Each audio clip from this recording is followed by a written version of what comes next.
Yells. People always tell me stay in your lane, do your thing, but try to be different. I look at them and laugh like I ain't gon' change. I've been the same, plus I'm way too consistent. What's up guys, it's X-Rays and welcome to a new episode of Under the Knife Dissection. Today we're going to take a look at the Flak jacket perk. I'm going to dissect it, tell you guys when it's unlocked, what exactly it does, and some stuff that you guys might not actually know.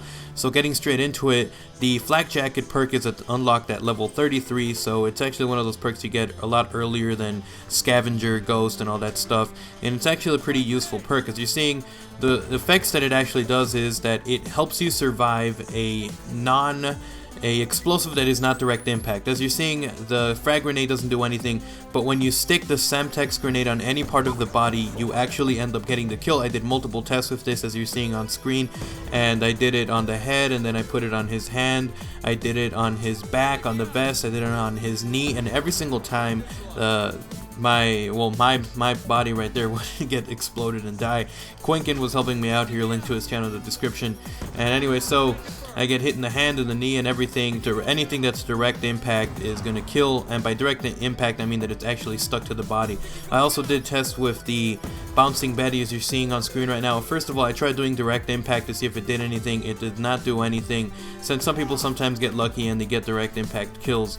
And then I just placed the bouncing Betty in front of myself, or I placed it in front of my character, and then when I moved it didn't do anything. So it does help you survive a bouncing Betty. It does not have to be a direct impact. It in fact never gets a kill on you when you're using Flak jacket.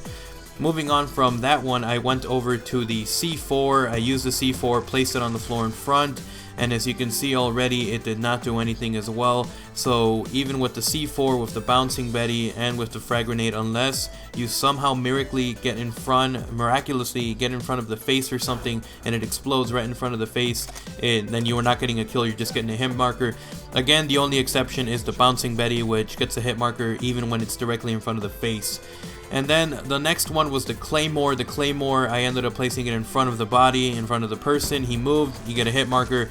And then I tried to make it a little funner and see what would happen if I proned out, and then I put the Claymore in front of my face, and then I moved, you still get a hit marker. So even with the Claymore, if the Claymore is right in front of your face and you move in front of it, you only get a hit marker. You cannot be killed by a Claymore.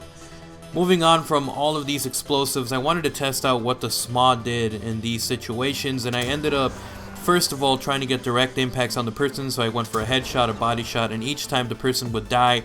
But then when I went for the floor just in front of him, it would just be a hit marker. So with any kind of launcher, and you're going to see up right about now, you're going to see also the crossbow, unless you're getting a direct impact with it, you're not going to get a kill. So Flak jacket doesn't protect you completely. It's not like you put it on and you are somehow otherworldly, godly, and you're protected from everything. If there's a direct impact with a launcher or a Semtex, you're going to die.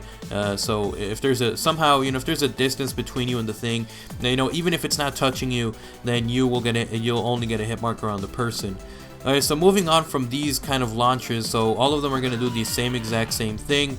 I went over to some of the score streaks. I wanted to see what would happen if you had Flak jacket on with a score streak, and I ended up using a few of them. I ended up using the Hunter Killer drone, the Hellstorm missile, and the Lodestar, because I wanted to see the effects of them. And with the Hunter Killer drone, if the Hunter Killer drone hits you directly, or if it's anywhere near you, so I'd say maybe a good 3-foot radius around you, if it hits anywhere around there, you will die. But if it's any more than, I'd say, well, more like 2 feet, if it's anywhere more than 2 feet with the Hunter Killer drone, then you just get a hit marker. So you can survive a Hunter Killer drone a little bit more with the Flak jacket perk. It doesn't really do anything more than that.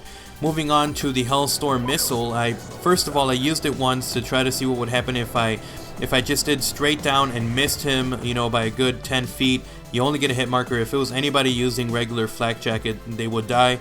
But since you're using Flak jacket and you survived it. Now another thing about that though is if you spread around the Hellstorm missile, if you spray it out, then you end up getting the kill. It doesn't matter how close it is, because again it sprays out so much that it takes you out. So if you are You know, if you see a Hellstorm missile coming for you and it misses you, but it doesn't do the spray before it does it, you'll survive. If it does do that kind of weird spraying out thing, then you will die.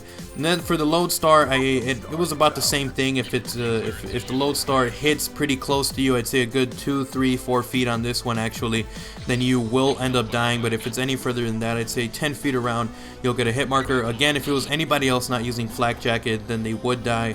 And so these were just some tests I did, guys. So the Flak Jacket perk protects you when it's something that's a little bit further away, and for any other person not using it, you would explode and die.